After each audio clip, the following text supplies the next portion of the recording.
observe people who get up with alarm clocks. They will be a nervous wreck the entire day.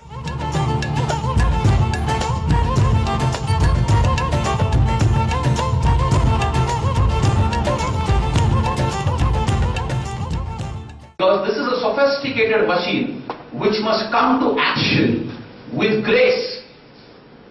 I'll give you an example. He was incidentally a big international school owner in a place called of rural Maharashtra.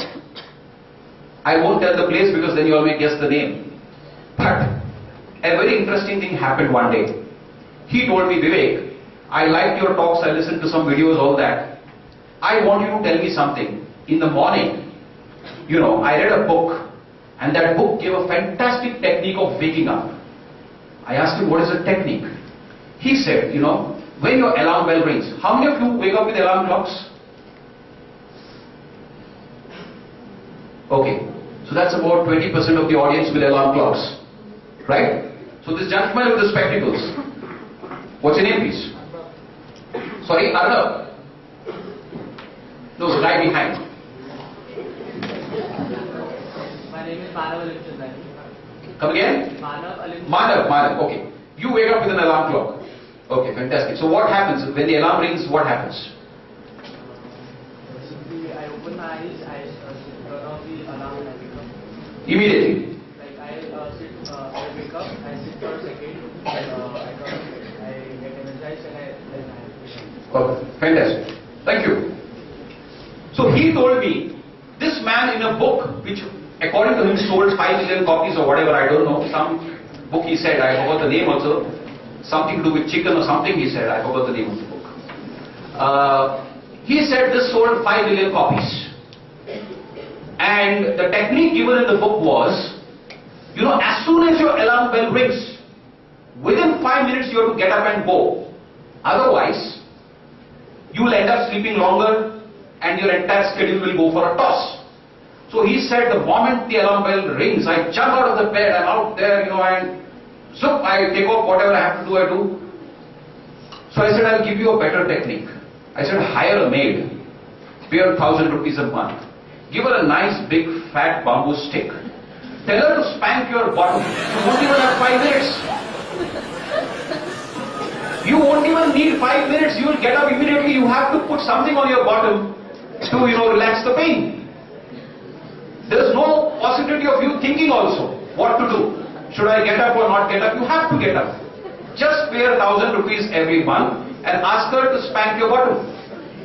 You will get up. So he burst out laughing. He said, you're pulling my leg. I said, no, I'm not pulling your leg, I'm giving you a better technique. So, we have not understood the grace of this system. Whoever writes these books, I don't know, and I'm not into personal, running down people. But one thing is for sure, we've not understood life. This is a beautiful machine. You bring it to life with grace. You have a biological clock which works better than any other alarm clock. And if you get up with an alarm clock, you will be more often than not observe people who get up with alarm clocks. They will be a nervous wreck the entire day because you're starting with one big nervous rush. You're beginning with one big nervous rush. And that gentleman, incidentally, though he was a very big international school owner, if you look at his face, if you show that face to a 5-year-old child, see, the child does not know what is your bank balance. The child does not know what is the designation on the card. The child looks at your face and the child will say, this guy appears to be the hero of a horror film. He looks so miserable. He's worried if he smiles, will the share market rise or will it fall? So don't become the hero of a horror film. Let us produce beautiful romantic films. Life is beautiful. If you wake up with an alarm clock, you will be a nervous wreck because it is like trying to kickstart your entire body into a very, very nervous reaction and hoping you take off on a graceful flight. So I tell people this, nothing fabulous can happen outside until something fabulous is happening inside. Bahar aapko Taj Mahal banana hai, but inside you are a nervous wreck. How can it happen? How can it happen? It cannot happen. It simply cannot happen.